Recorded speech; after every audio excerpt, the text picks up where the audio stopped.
Suatu ketika Syekh Abdul Hasan mendatangi kediaman gurunya, Syekh Abdullah Al-Mashishi, di puncak suatu bukit. Tentu untuk keperluan meminta ijazah doa guna diwiridkan. Akan tetapi oleh sang guru yang juga seorang wali yang keramat itu justru diperintahkan untuk menemui sahabat beliau, yang juga seorang wali yang keramat di desa Syazil. Mendapat perintah itu, Syekh Abdul Hasan segera pamitan dari gurunya. Pada awalnya ia bermaksud untuk langsung pergi ke desa yang membutuhkan waktu 1 bulan perjalanan kaki tersebut pada hari itu juga. Akan tetapi karena ada perhitungan lain, akhirnya ia pergi pada keesokan harinya. Hal ini rupanya sudah diketahui oleh gurunya di Syazil. Keesokan harinya, sampailah ia di Syazil. Jarak 1 bulan perjalanan, dengan karomahnya, ia tempuh tak lebih dari beberapa jam. "Hai Abdul Hasan, sebenarnya sudah sejak kemarin saya tunggu kamu datang," demikian sang syekh membuka penjelasan. "Wirid yang kamu inginkan itu cara mengamalkannya cukup berat, tetapi saya selalu sesuaikan dengan keadaan orang yang akan mengamalkannya. Kamu saya anggap cukup kuat, oleh karenanya, kamu saya buatkan syarat amalkan wirid ini selama 40 malam berturut-turut tanpa batal wudhu. Dan kamu akan saya berikan kenang-kenangan. Namamu akan saya tambah dengan nama negeri ini menjadi Abdul Hasan Asy-Syazili." Dalam kitab kisah-kisah kemunculan Khidir membimbing ruhani para waliullah, disebutkan Syekh Abdul Hasan menerima anugerah dari gurunya yang karomah itu. Sewaktu ia mengamalkan wirid itu, ia merasa lain dari biasanya.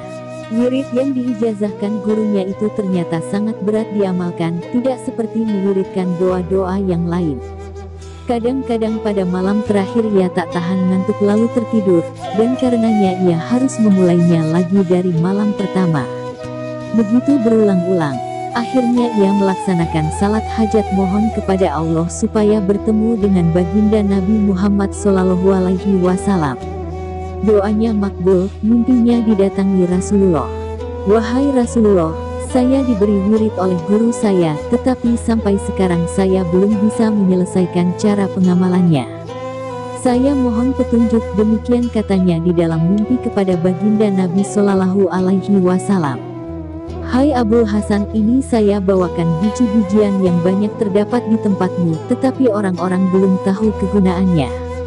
Biji ini jemurlah, goreng kering-kering sampai menjadi arang, kemudian tumbuklah sampai lembut, dan sesudah itu baru kau seduh dengan air mendidih. Air itulah yang kamu minum setiap malam, insya Allah kamu tidak akan mengantuk." Esoknya tahulah ia bahwa biji yang ditunjukkan baginda Nabi SAW dalam mimpinya itu adalah biji kopi. Dia melaksanakan petunjuk baginda Nabi SAW hingga akhirnya menjadi orang pertama yang tahu gunanya biji kopi, yakni supaya kuat berjaga malam demi beribadah kepada Allah. Tapi dasar orang yang memiliki karomah, setelah mengambil biji kopi banyak-banyak, ia gorenglah biji-biji itu sampai kering. Api dinyalakan di bawah lutut, dan yang menjadi tungkunya adalah kedua lutut dan perutnya itu. Tangan kanannya untuk menggoyang biji kopi supaya pembakarannya rata, sedangkan tangan kirinya menjadi kipasnya. Sekalipun biji kopinya sudah menjadi arang, ia tidak merasa panas. Dan anehnya, pakaiannya sehelai pun di antara benangnya tidak terbakar, tidak pula kotor. Sejak saat itu ia bisa menahan wudunya sampai 40 malam tanpa batal. Oleh karena itu, pantaslah bila kebiasaan orang-orang dahulu ketika hendak meminum kopi, mengirimkan pahala Fatihah kepada Syekh Abdul Hasan Asy-Syazili.